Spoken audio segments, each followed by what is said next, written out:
अस्सलाम वालेकुम friends, welcome back to top smarties. Drama serial Intaha. लो जी, यहाँ पर जैनब का तो काम हो गया तमाम। माँ जो कि जैनब को डॉक्टर के पास लेकर आई कि दोबारा से कंसीव जल्दी हो जाए, इसकी मेडिसिन लेनी है। लेकिन यहाँ पर डॉक्टर ने आकर एक और ही पंडारा बॉक्स खोल दिया कि जो मेडिसिन जैनब ने ली थी और उसका बच्चा इस दुनिया में नहीं रहा था, वो मेडिसिन इतनी ज़्यादा डेंजरस थी कि जैनब की पूरी बॉडी को इफ़ेक्ट कर गई। अब तो जैनब कभी भी कंसीव नहीं कर पाएगी। ये खबर नो डाउट कि जैनब के लिए किसी क़यामत से कम नहीं थी। माँ बेटी को तसल्ली देती रही कि किसी और डॉक्टर को चेक करवाएंगे, होप्स इन्हें कोई गलतफहमी हुई है। लेकिन जैनब जैनब का रो रो कर बुरा हाल है। उसके तो जैसे जीने की उम्मीदें ही ख़त्म हो चुकी हों, जीने का मकसद ख़त्म हो चुका हो। बेशक औलाद बहुत बड़ा सहारा हुआ करती है, अब वो डरती है वो नवीद को अगर बता दे तो वक्त गुजरने के साथ नवीद उसे छोड़ देगा, उसमें इंटरेस्ट उसका कम हो जाएगा और वो दूसरी शादी कर लेगा, क्योंकि औलाद के साथ ही तो इंसान मुकम्मल होता है। तभी तो माँ फ़िलहाल यही समझाती है कि नवीद से कोई बात मत करना। लेकिन जैनब जैसे ही घर पहुंचती है, यहाँ पर अरूसा को देखा तो सब कुछ भूल गई कि अरूसा के तो गले से पकड़ लिया, उसे तो बस मार देना चाहती है। अब तो चीख चीख कर बताने लगी कि मैं दोबारा कभी माँ नहीं बन सकती, सिर्फ तुम्हारी वजह से। तुमने क्या खिलाया था मुझे, क्या चीज़ थी वो, इतनी डेंजरस मेडिसिन, तुम्हें मुझ पर रहम नहीं आया, तुम्हें मेरे बच्चे पर रहम नहीं आया। ज़ैनब चीखती रही और अरूज़ा हैरानगी से ज़ैनब की तरफ तकती रही कि ये क्या हो गया, मैंने तो कुछ भी नहीं किया। अब तो ये लोग सारी उम्र ही मुझे जलील करेंगे। लेकिन कुदरत है ना, इंसाफ तो करती है।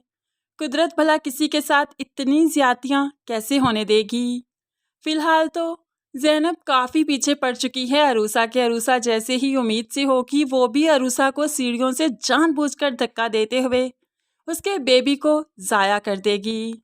लेकिन फिर जो इस सब के पीछे नशीन बेगम की चालें हैं, वो कैसे ही बच पाएगी। उसके घर की बुनियादें तो अभी से खोखली होना शुरू हो चुकी हैं। सज्जल जिसे आपा तापी पड़ चुकी है कि वो अपना सारा हिस्सा यानी कि अपनी माँ का तो हत्या ही चुकी है, अब वो जाकर अहमद का हिस्सा भी अपने नाम किसी न किसी तरीके से करवाना चाहती है। अहमद को भी कुछ नहीं देना चाहती।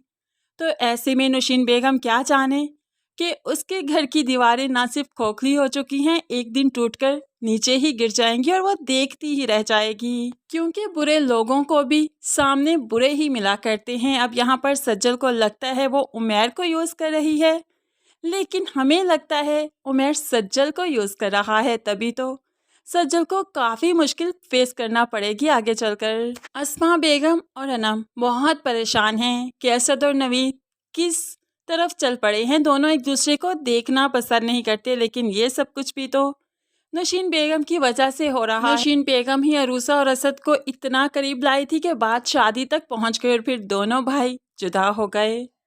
अब यहाँ पर असद, जिसने नवीद से कुछ ड्यूज़ लेने थे, उसके कंपनी में कुछ ड्यूज़ थे, लेकिन नवीद जो नहीं दे रहा, तो जाहिर सी बात है असद अपने खर्चों को लेकर काफ़ी परेशान है और भाई के सामने भीख भी नहीं मांगना चाहता। परेशानी के आलम में वो रात देर से ऑफिस से वापस आने लगा है, सुबह जल्दी जाने लगा है। अरूसा ने शिकवा किया कि मुझे वक्त नहीं देते अब आप। तो असद भड़क उठा, तुम्हें मेरे वक्त की पड़ी है, मैं काम ना करूँ क्या? मैं हमेशा यहीं पर बैठा रहूं और तुम्हें चाहिए ना कि मेरी गैर हाजिरी में ममा को टाइम दो, लेकिन तुम भी तो उनके पास नहीं जाकर बैठती। क्या तुम मेरे लिए इतना नहीं कर सकती? मैं तुम्हारे लिए क्या कुछ नहीं कर रहा? अब बातों ही बातों में, बल्कि गुस्से के आलम में, ढके छुपे अल्फाज में असद ने सब कुछ अरूसा पर जता दिया कि ये जो सभी हालात है अरूसा की वजह से ही हैं। लेकिन अरूसा आज भी उसकी फैमिली के साथ मुखलिस है। अनम और सज्जल की जब लड़ाई हुई तो अरूसा अनम की तरफ ही खड़ी है, अनम की साइड ही ले रही है। और फिर एक दिन अरूसा की नेक नियति, अरूसा का हलूस सब पर आया हो जाएगा कि अरूसा कभी भी गलत नहीं थी या उसने कभी भी किसी को नुकसान पहुंचाना नहीं चाहा और ये सब कुछ उसकी तरबियत में था ही नहीं।